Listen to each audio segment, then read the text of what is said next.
Welcome back to the Junkyard Dawgcast, everybody. I'm Jake Rowe with Dogs 24/7. With me, Kip Adams and Rusty Mansell, also of Dogs 24/7. We've got a lot to talk about today, and it's a mailbag episode of the Junkyard Dawgcast. Rusty, you're going to get to answer all these questions that everybody always wants to ask you. You don't have to do an Ask Rusty on the board. Kip, you don't have to do an Ask Kip on the board. This is an actual, you get to vocalize these things. Cut it loose, okay? Is it too early for this? Yeah. Hey, hey, got it myself. I don't want to grab it right now because I'm afraid I'll spill it on something. But yeah, so we got a mailbag episode coming. But before we get to that, guys, preseason camp's over. It was technically over the last time we talked, but it's over now. And that means that Georgia is game planning for Clemson. All right, it's time to get ready for Clemson. It's time to start putting in the game plan and start to, focus on the guys who are ready. Rusty, when it gets to this point, things just change. And for me, and you haven't followed this team for so long, what does it tell you about the college football season when you all of a sudden know that the team you cover is now preparing for the upcoming opponent? Any level of football you play, knowing you got 3 weeks of a grind, you don't have a game, this week, you're not preparing for an opponent, you're just grinding on each other. I think the focus now, a couple of things, you look at this in different perspectives.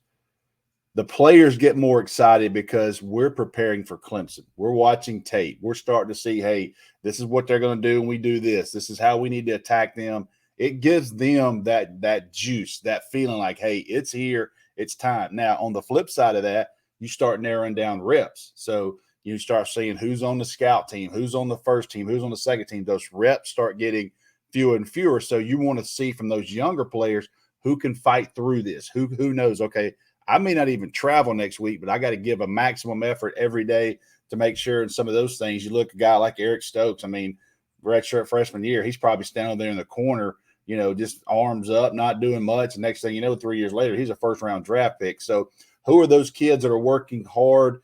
Who is able to be, I would kind of say, de-recruited, because that's a very humbling experience for a lot of freshmen around the country to know, hey, next thing you know, I'm over here acting like I'm a Clemson player, trying to get our offense ready, trying to get our defense ready. There's a lot of different perspectives, but at the end of the day, the players are walking into the building knowing it's game time. There's no doubt about it. And one of the things that really grabs me about it is, no longer is the focus on getting anybody reps. And yeah, I mean, kinda, yeah, but at the same time, you got a few guys you got to get ready. And you kind of hit on it there it's a telling time of year. It's a telling time to know, all right, well, you may have heard a great thing about this freshman, or you may have heard a great thing about that sophomore coming on. But if he's not getting reps with the ones or the twos, or if he's not playing against scouts this time of year, it's not meaningless, but it doesn't mean anything as coming into that season or that particular game could change at a moment. So, I mean, Jordan Davis was getting steady scout team reps going into his first season. He ended up being a starter by the end of that season. So, it can all change, but, when you start looking at game one, who's going to help, who's ready to play, you get that. And I'm not sure what the travel squad thing is for a neutral site game like this. I think 90 can go, or maybe, is it 70? Oh, wow. Rusty says it's 70. Yep. So it is a 70-man travel roster for a neutral site game like this. They do them differently. I know that, like, for Notre Dame, they took about 85 kids to Notre Dame, or 90 or something like that. But, there may be a mutual agreement to be on here. Kip, before we get into the mailbag, camp's over, season's about to start. What's always your impression when you start hearing about game planning for a specific opponent? I mean, it's all about, people are looking at depth charts and they're wanting to see who's healthy and who's injured for this. So that's it. Who could stay healthy over the next week of practice? You may have heard about a guy all summer, all off season, but once the lights are out there and they're lining up, you see completely different guys out there with the starters, and that's when maybe some guys had some nagging injuries. So over the next week or two, you just want to hear who's healthy and who's able to go out there and line up, because we could talk about matchups throughout the whole show, but if certain guys are banged up behind the scenes, it changes the whole outlook of the game. And so that's just the one aspect that you can't really break down because only the coaches for both teams. I'm not just talking about Georgia, obviously. Could be some guys banged up for Clemson, that we don't really know about. And, once they get out there in Charlotte, we find out they got some completely different guys out there that they're asking to play important roles. And so, this is why both these teams are top 5 teams in the end, because they've recruited this roster from top to bottom, and they've tried to build depth. And everyone says next man up, but that's really what it is. And both these teams have the type of players where if you have a guy hurt, the next guy should be able to provide similar or potentially even, breakthrough performance. And so that's kind of that aspect that you can't really control. And, that we're kind of in the dark about overall, but it's going to be huge. Like which one of these teams is going to come out of the gate healthy? And I think that's kind of the biggest factor heading into this game. All right, let's get into these mailbag questions. And we're going to start up with a curbside pickup, KIRB side pickup. Like that name, cool name. Has there been a noticeable improvement in JT Daniels' performance this year versus last year? And I'd like to lead this one off with a bunt. I'm going to try and drag a bunt down the third baseline here because we don't know. It's tough to rely, when you, especially after last preseason. Listen, if you listen to this podcast last preseason, I think I apologized. I think I came on this podcast and apologized after last preseason because I bought into the Dwan Mathis hype. And listen, I still think the world of Dwan Mathis as a person. I hope he has an incredible career. Okay. But I bought stock in Dwan Mathis. I had to try and sell it. I don't know if I could because he struggled that much. Okay. So it's tough to rely on what other people see as opposed, when you start talking about performance. But I will say this, Rusty, after what I saw in the G-Day game, a little bit of a sluggish start, but after what I saw in the G-Day game, I think the guy's gotten better. After I've heard what I've heard in terms of coaches speaking on the record and off the record information outside of that first scrimmage, that first maybe, full week of preseason practice, I think he's gotten better. And also, you expect him to. That sure. He better have gotten better. Yeah. If you have goals like he does, and I've known him for a while now, covered him, first met him at the All-American Bowl in Texas. Obviously came in, heralded recruit, all that stuff's been told before, but he has a goal playing the NFL. Not only has a goal playing the NFL, he wants to be a high draft pick. He wants to be a first-round draft pick. Every opportunity to achieve those goals are in front of him. Now, let me just take 2 seconds on the Dwan Mathis stuff. I guarantee you heard the same things I did last August. Okay. So I don't back off those statements that Dwan Mathis had a great August. He had a great fall camp. He was named the starter, and Georgia had the utmost confidence in him to translate on what he was going to do. Now, it didn't work on Saturdays, and that's something that Georgia staff had to see. It took a half and somewhere point in the third quarter, they brought in Stetson Bennett and kind of that trajectory took off. But, with Dwan Mathis and what we heard last year, that's what it was. But, it was a lesson learned for everybody, including myself. Hey, this has got to be done on Saturdays. Now, we do have a sample size of 3 or 4 games, from JT Daniels, and he's played some before. So I think, yes, there was a little bit of concern based off what I heard in that first scrimmage. But I think what he did coming into the second week, coming into the second scrimmage, I think that people in that Buttsmere building breathed kind of a sigh of relief going, okay, our guy's here. This is our quarterback. This is who we think he is. This is who we know. He's had a full off season. He's been around these guys for a year. It's not just stepping in and being a quarterback. It's being the leader. It's being the guy that the rest of the team knows, hey, we can win every single game with JT Daniels. So, this guy's got Heisman odds. He's got all this kind of stuff surrounding him.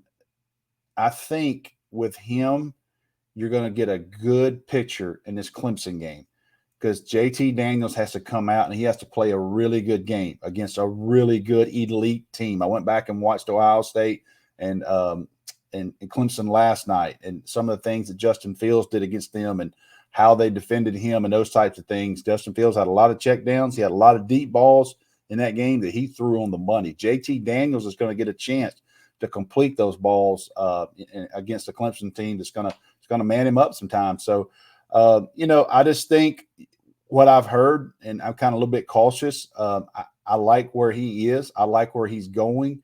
But for Georgia Bulldogs and what we know about JT Daniel, this Clemson game is large for a lot of reasons. And if he goes out and performs well in this game, it's going to be the hype is going to take off. I mean, it's going to take off on him because everyone else knows the pieces he has around him. They'll get some pieces back. And then you throw in an elite defense. If JT Daniels plays really good against Clemson, man, the hype train is going to take off in mock speed. No doubt about it. Hype's going to pick up at the Junkyard too, because everybody wants to see it. Everybody wants to watch it happen, and it'll be legit at that point. Like it'll be like you said, an elite team, a very good defensive front, a very well coached defense. We see it all. Interacting with fans year round, you see it all. You see, hey, we're going to blow them out. People talk themselves into different things, and that's fine. That's what this is all about. But make no bones about it, Clemson's defense is really good. Okay, we can debate on how good and which one was better, and is it as good as this past defense or Alabama's 5 years ago or whatever. Doesn't matter. This defense is really good. It's a good measuring stick, and while this game won't determine Georgia's season, it can definitely serve as a springboard, kind of like that Notre Dame game did in week 2 of the 2017 season. And Georgia will take a 2-point victory right now if you give it to them. Let's move on to the next question, Kip, and I'm going to start off with you. King Georgia. Okay, another nice play on words there, talking about King George the Second or whoever the state of Georgia was named after. Who has the better season this year, Marcus Rosenby-Jack Saint or A.D. Mitchell? Who you got, Kip? Kip, you may be muted, my man. Sorry, guys. I got some pups that are trying to join the podcast today, but I mean, that's a tough one, really. Yeah, you're talking about a true freshman out there, and A.D. Mitchell, that hasn't actually played in an actual game yet. So, really, in the end, I still think that's the guy. I mean, Marcus was really, coming on last year before the injury, that tough injury in the Florida game. He was making a lot of big plays, and, he's looks to be ready to get back there and make an impact. But, just from what we've seen of A.D. Mitchell, not just G-Day, but just what we've heard since then is that, he's got the potential to be a special playmaker at Georgia. And again, like I said, hasn't done anything yet in the game. But, from what I've heard, I just think that he has that skill set that just always thrives, in Georgia's offense. And I just think, you look at his ability to use his size and catch radius to box out defenders, and, just his overall balance and just ability to know where he is inside the lines. I just think that when that gives you the whole field that you can use. You can go sideline to sideline with a guy like him. You can throw it across the middle. You could do the fade. You can just throw it up and know that he's going to give you a chance to win. And those are quarterbacks' best friends when you have a guy like that. If the pass rushes on you, if JT is having to make something happen a little out of the pocket or having to move around, A.D. Mitchell's a guy that can break off his route and come help him and pick up the first down or make a big play in the end zone. So I think throughout the course of the season, their chemistry is only going to get better. And the fact that they've had, a full off season to practice together is huge. I mean, that's talking about JT taking that next step. Well, I mean, having chemistry with your wideouts is huge. And it was something that he was not able to get last year. He had to basically just get it on the fly when he came in that, the last third of the season. So I think from what we've heard so far is that him and AD, I mean, they have that chemistry. And I mean, when you get that, I mean, that's something that doesn't get talked about enough. A quarterback needs somebody he can trust, whether it's first down, whether it's play action, whatever the call, he needs a guy he can trust that's going to make a play for him. And I think right now, even though with injuries, they still have a deep wide receiver room, I think A.D. Mitchell just checks enough of those boxes to be that potential guy for JT Daniels throughout the season. I know we talked about the last pod that I thought he might emerge later in the season, and Jake said it might happen earlier. I think you're right. I think that he could become that guy for JT Daniels he could depend on throughout the game to make big plays whenever he needs them to. I agree with that. I definitely think A.D. Mitchell would definitely be my pick. Rusty, real quick, who would be your pick? I would go with A.D. Mitchell. I just think that he's a guy that you know, with a lot of things that Kip just said, I think he's a guy that we've all heard different things on. And I think both of those players are going to be counted on. But I think that A.D. Mitchell, from everything I've heard, this guy is ready to play. He is a polished pass receiver. He has the confidence. You see JT Daniels in the spring game, and that was his guy. I mean, he was throwing the ball.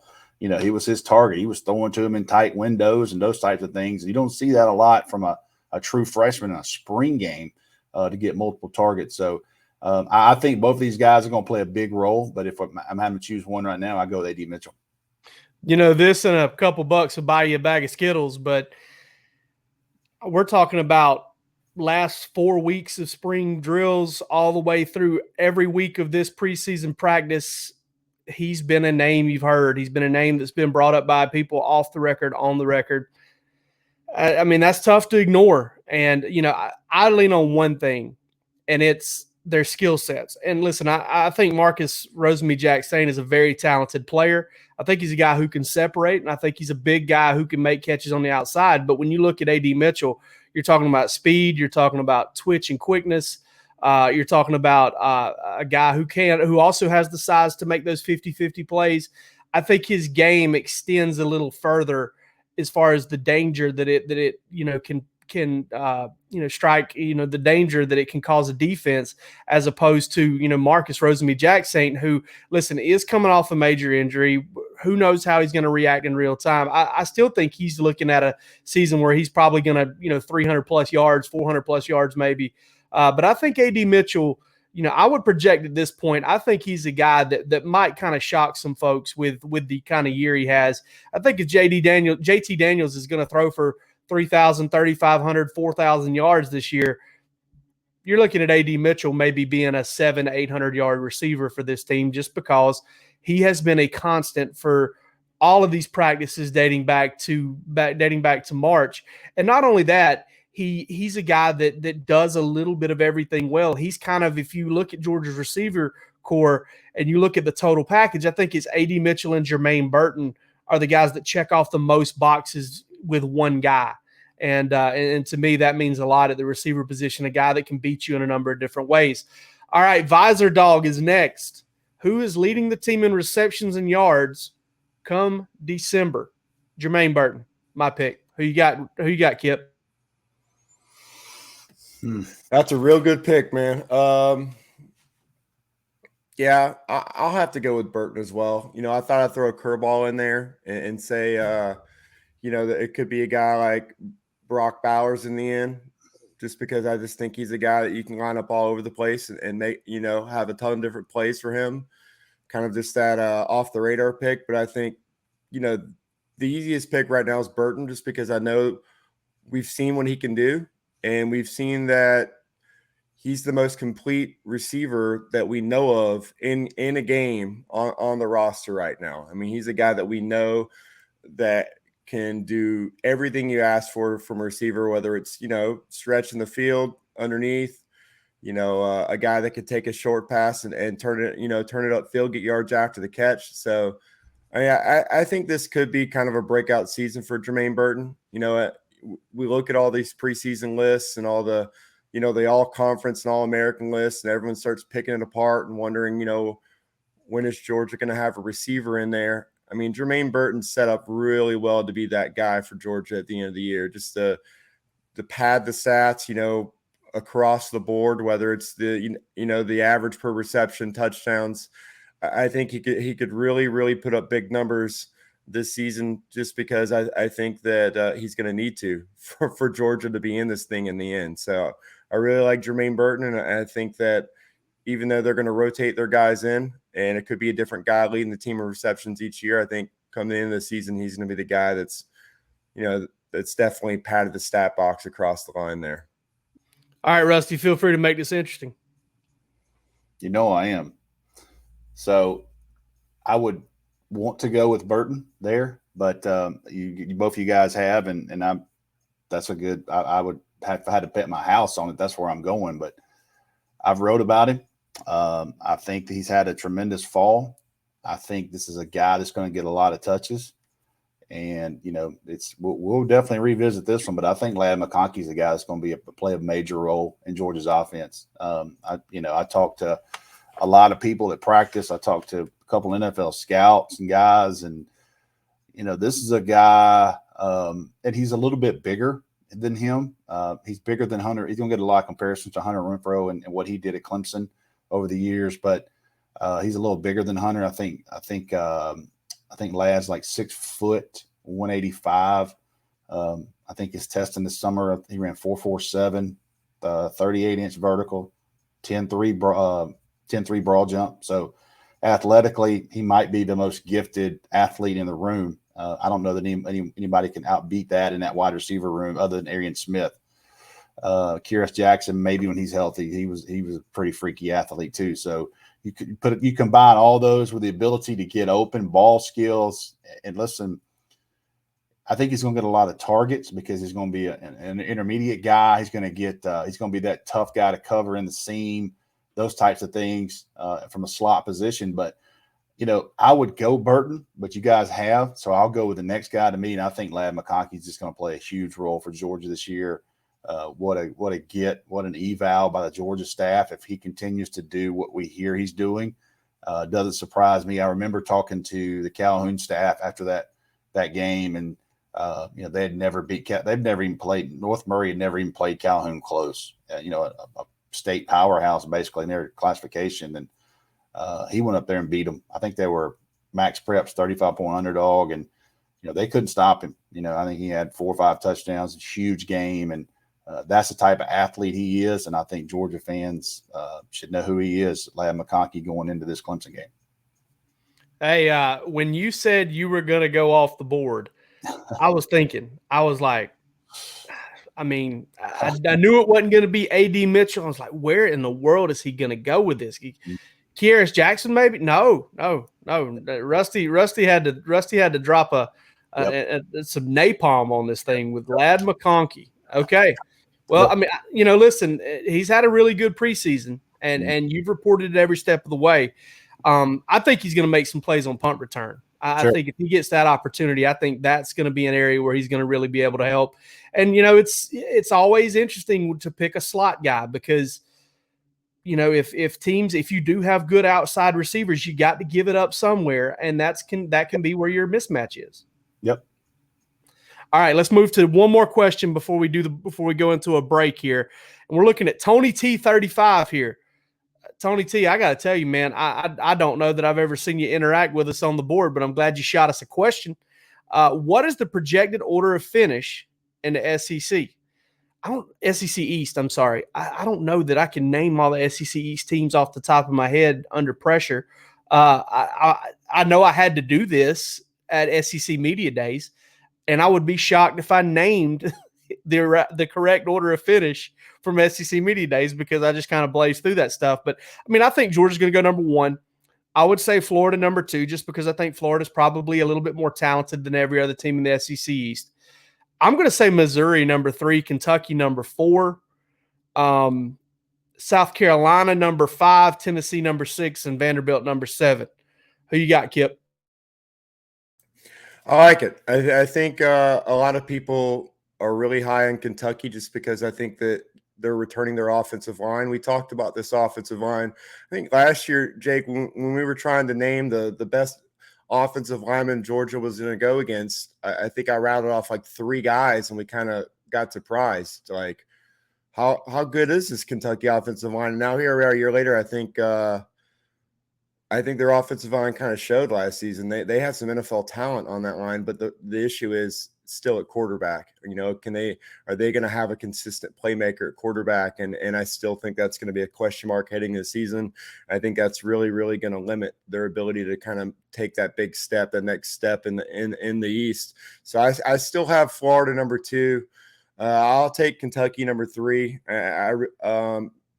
Missouri, they're having to replace a lot on defense. I got them I got them number 4. It gets kind of dicey after that. I mean, we're talking to teams that might win 5 games this year. I think the over/under starts getting toward 6 for the I'll go Tennessee next, then South Carolina.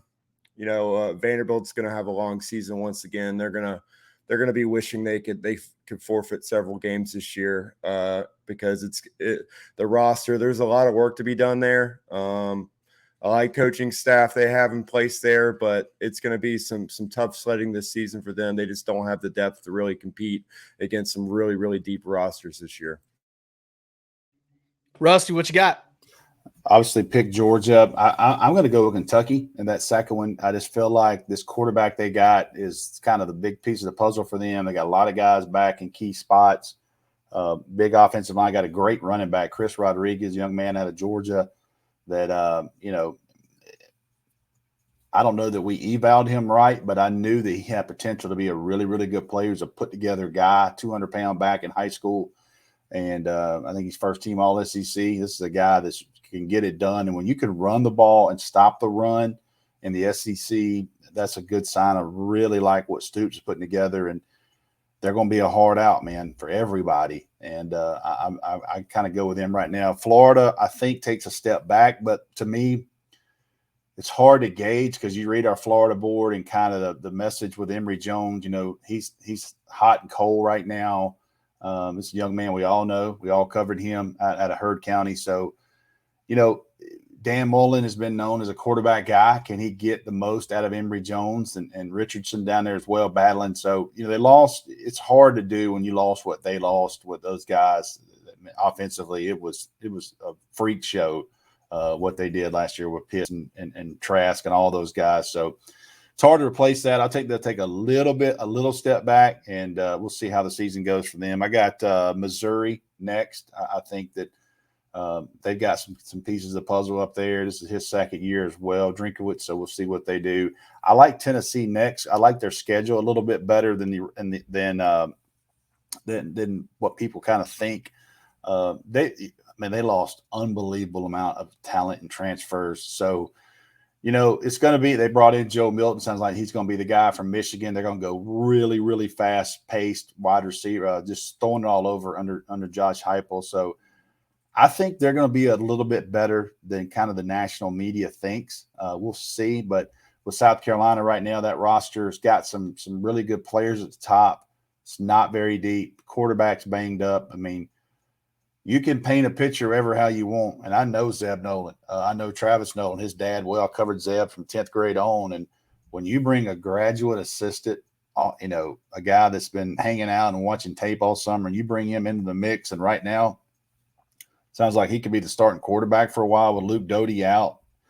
That's not a great mix to start off, and that's unfortunate for Shane Beamer and his guys. We'll see how that goes and how quick Luke Doty can get back. But again, Clark Lee had taken over at Vanderbilt. I think they got a really good coaching staff, like Kip said, putting together some momentum. I think they're recruiting some guys really well. I like what they're doing. Some of the offers they're putting out, especially in Georgia. But that roster is a big overhaul, and it's going to be a while before Vandy starts using their home stadium as an advantage, because right now teams are using Nashville to take trips and go see a football game and kind of take that place over. So it's a step at a time process for those guys, and I think Vandy's a couple years away from seeing the fruits of this coaching staff. Missouri was the team I thought about putting in that number 2 spot, because out of all the teams back there, quarterback is back, and he's a good player. He's a talented kid, and Eli Drinkowitz does a really good job with quarterbacks, and that was one of the reasons why I have Missouri number 3 and really thought about putting them number 2. I just don't know if they're going to be as good defensively as Missouri has been since Missouri joined the conference, and I think that might be something that they might end up chasing their tail a little bit with that. Let's jump into a break real quick, and we got more questions on the other side.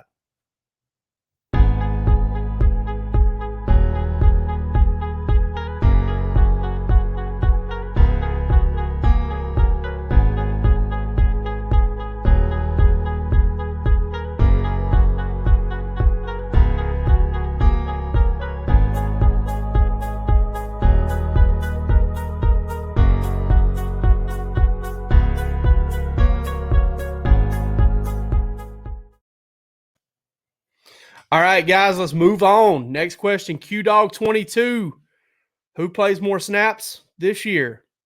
Gilbert or Pickens? This is actually a really, really good question. This is a tremendous, loaded Well played. question, Well played. and I'm gonna pass.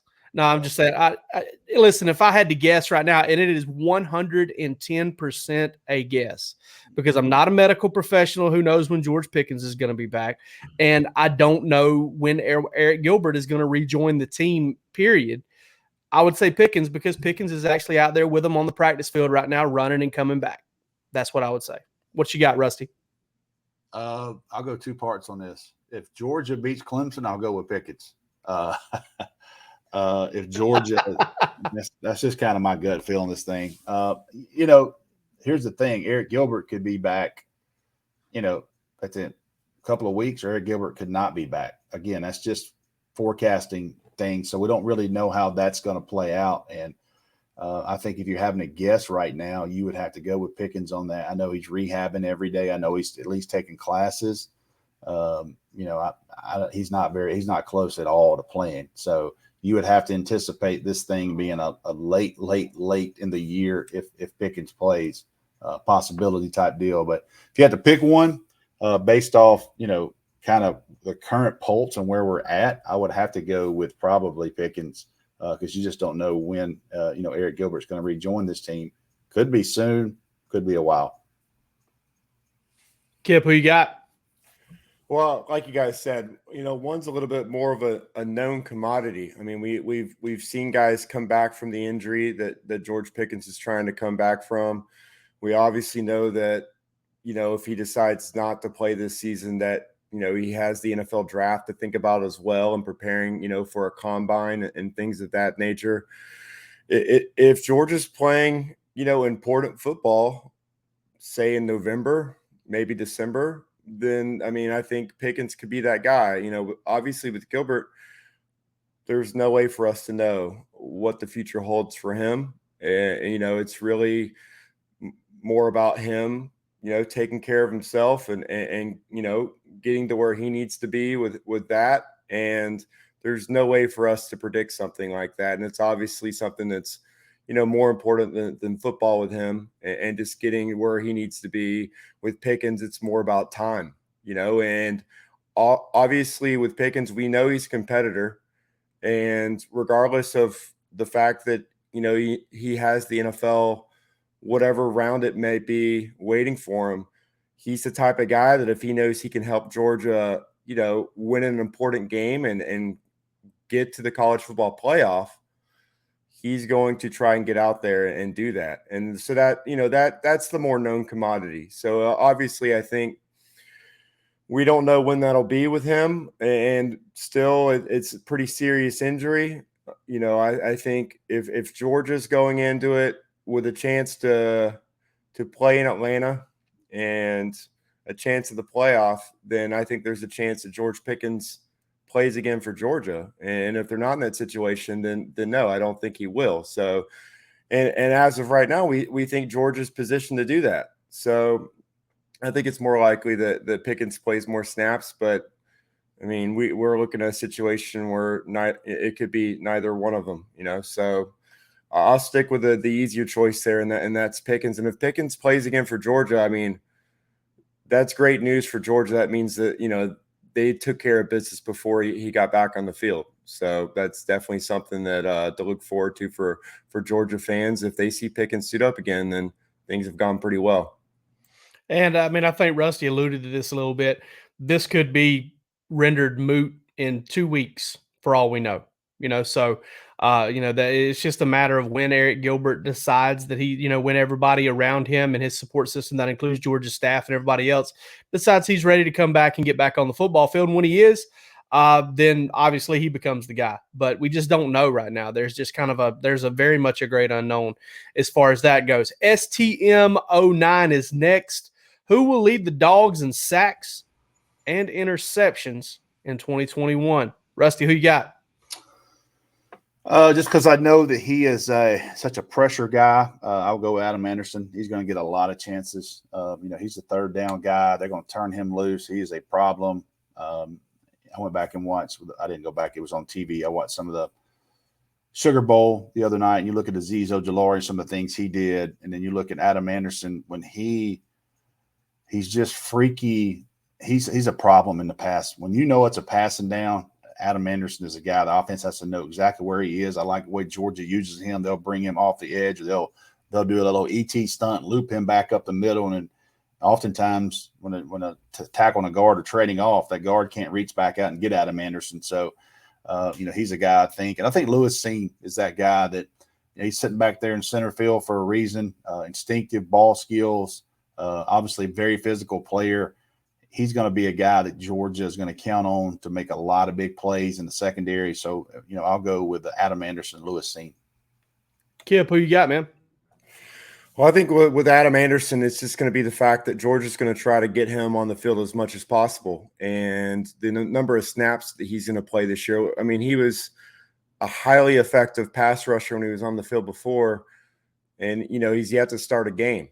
And so now you look at just all the different roles. You look back at what Leonard Floyd did, when he was there, just the fact that it wasn't just, it's not just going to be Sam linebacker. He's going to be in there at star. He's going to line up all over the field. Sometimes he's going to be in coverage as well. But I just think that if you increase Adam Anderson's snaps and he shows he's ready for it and he can, hold up at the line of scrimmage and continue to play that role, because, they could throw him out there for an extended number of snaps and maybe he doesn't step up and show that he could be a full-time player. But based on the talent and what we've seen for him so far in the field, I think he's the guy that's going to get double-digit sacks for Georgia this year when all is said and done. And, as far as interceptions go, I'm going to go to a guy that some people had written off as not being a starter after the transfer portal additions. I think Latavius Brinney's a guy that could really step up and make a number of plays for Georgia. I think just his experience in the system and the fact that he's had a great fall, he's had a great camp, and everyone had already penciled in, Tyke Smith in there, that star position, being that he was so productive at West Virginia. But I think Latavius Brinney saw that and said, no, not so fast. I think that just the fact that he's gone out there and really, really showed he could play that position for them. And honestly, he's versatile enough to play across the secondary, whatever they need from him. He's got the skill set to come in there and help them out. So I just think as far as playing time, he's a guy that's going to get a lot, and he's earned a lot. And I think he is prime for a big season for Georgia. And a reminder that over the years, a lot of the highly ranked guys have come in and people have immediately put them in as starters over, maybe lower recruited guys. And that experience has really, really helped in Georgia's secondary. Like Kirby Smart has put guys in there that are more experienced and let them roll. And they've stepped up, at multiple positions. I think Latavius Brinney could be that next guy to have kind of that Tay Crowder, breakout season on the defensive end and really help Georgia in some big games with some key turnovers. So I like Latavius Brinney. That's a really good pick. I actually really like that pick because of the number of snaps that he could be in line to play. I'm going to go away from Adam Anderson here. I'm going to go away from outside linebacker in general, because I just think when 19 is on the field, the offense is going to want to know where he's at, because going into the year, you look back at Adam Anderson's pass rush production last year, and when he's on the field, you have to know where he's at, because he is the number one threat. I mean, even last year, I know teams probably had to worry about Azeez Ojulari, but even last year, he was the number 2 threat when he was on the field at the very least, and sometimes the number 1 pass rush threat. I think he's going to get some protection slid his way, some double teams, some tackles oversetting in the guard, coming underneath. I think he's going to see a lot of that. I'm picking Trayvon Walker, because I think those two are going to be on the field a lot together when you start talking about these obvious passing situations and the speed that Georgia's going to want to get on the field. I think Adam Anderson's going to have a massive impact on Georgia's defense, but it's not going to shock me if he ends up with 7 sacks, but he creates, 15 others for other guys, because he's going to draw some attention.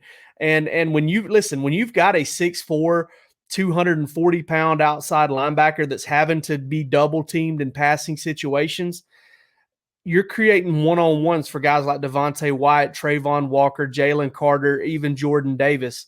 I think that's going to be big. I think you're going to see Nolan Smith and Adam Anderson kind of right there together in sacks by the end of the year, and Trayvon Walker just a step ahead just because of his motor, athleticism, and the fact that I just think that he's going to get some edge rushing opportunities in more of an outside linebacker role on first down as well. Kind of be that Azeez Ojulari guy that with his hand on the ground, see some heavier defensive fronts on early downs. Interception-wise, this one's tough because I don't see the 4, 5, 6 interception guy on this team. And that's not a bad thing. I don't think that's necessarily a bad thing at all. But, you had guys like Dominic Sanders and Richard LeCount who, listen, you can say what they want about their struggles. They weren't perfect players. They got beat. They had their warts, so to speak. But they found ways to create turnovers. They were just adept at that. I don't see that guy on Georgia's team right now. But I'm going to go with Darian Kendrick, and I think he probably leads the team with maybe 2 or 3, maybe 4 interceptions. I don't think you're looking at a 5, 6, 7 interception type guy on this team, but I think Darian Kendrick, playing as much football as he has, I think he's a guy that may end up being put on an island more, may be attacked more, and may also get a chance to pick off some more passes. All right, let's go to our next one. I believe this one's going to be from Packer Dog 63. I got mixed up on my questions there for a second. Does Todd Monken turn Arian Smith loose this year? Listen, I want to say this about Arian Smith, and I think he participated in the last scrimmage, from what I understand, in full. But Kirby Smart mentioned he's had some toe injuries throughout camp, and that's something that can kind of hurt a speed guy. But I do think that they're going to use him to his fullest. I think that skill set is one. It's easy to use. And what I mean by that is it's not hard to see this guy really fast. This guy needs to get behind the defense. Go for it. And so I think Arian Smith, I don't think he has any choice but to use him and use him to his fullest. And I think that's the way he'll be used. What do you think, Rusty? Yeah, I mean, you just have to you got to find that early on what's clicking early on with Coach Monken. When you call him plays and doing those types of things, it's about formations. It's about what runs working, what wide receiver groups working, who's blocking. It's hard to say. If you're going to turn a guy like Arian Smith loose, because Arian Smith comes on the field, it doesn't take a lot. Everybody that scouts Georgia knows they got a 10, 300-meter guy. So, first of all, you're thinking vertically, this guy can hurt us in a second. So, they're going to have to show some different things on him. I think getting the ball in his hands, some reverses, those types of things. Just get, obviously you come out there in a bunch set and you see him at number 1, you're thinking, here comes the bubble to Arian Smith because you just want to grab the ball and take off running. So, you look at all these things, factor in together, he's got to play a big role because this isn't an elite athlete. You saw it in track season. So when you have a guy like that in your room and you want to assume you have him for 2 more years because you would think this guy projects to, play Sunday football. So you got to find ways to get him the opportunities and not just, last year being banged up. Jake, you covered every single game, every single play. You knew when he came in, he was going straight vertical. I mean, you better lock him down. That Texas A&M game he came in, and he was behind the guy. The ball was just a little bit underthrown. So Cincinnati game, he comes in, they throw one deep there to him. So you got to find ways to get him the ball in space. He's got to show he can block. He's got to show that he can, break off routes and those types of things. He's not just straight line speed, but I think that Coach Monken's going to find what packages, what groups work together, but they're going to have to find a way to use an elite athlete to their advantage and get him the ball. All right, I think we've got that one pretty much surrounded at this point. Let's move on to the next question. And this is probably going to be our last for this episode, but we're going to get to one more. Hunker Down says, which position group that the fan base has the most concerns about could later become a pleasant surprise this year? Now, I want to pose this first. I would say there are 4 position groups right here that really qualify. Receiver because of the injuries and may not even qualify.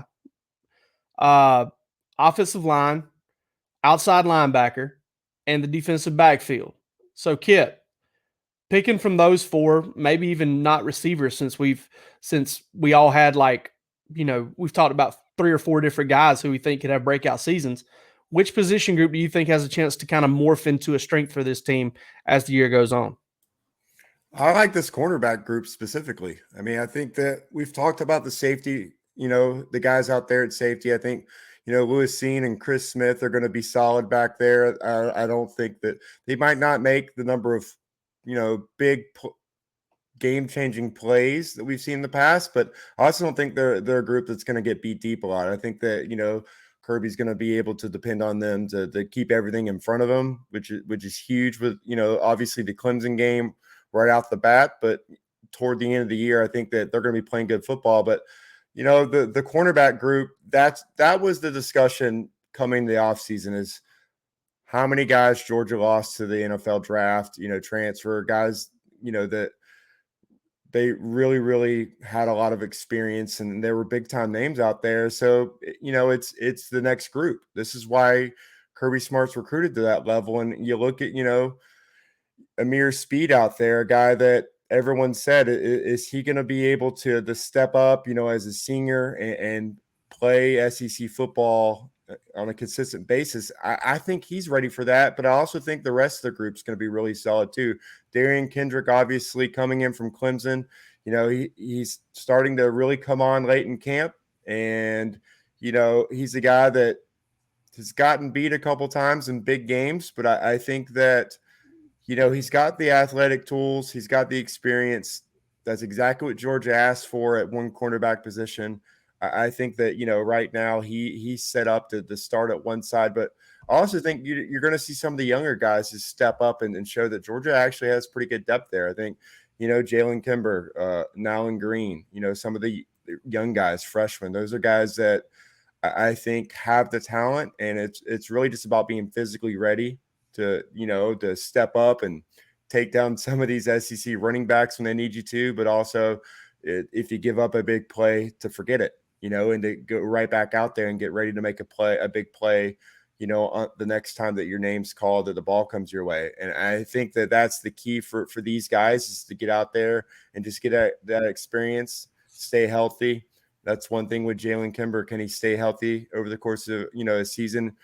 Came into Georgia a little thin, continuing to add weight and get stronger. That's going to help him in that position as well. But I just think that Georgia has some guys battling out there. The competition's been really strong. I just think this is a group that comes into the season with a lot of question marks, but I think toward the end of the year, you're going to see that they've recruited this position really well, and they got some young guys that once they get that experience, are going to really make a number of plays for Georgia toward the end of the year when they really need them at their most.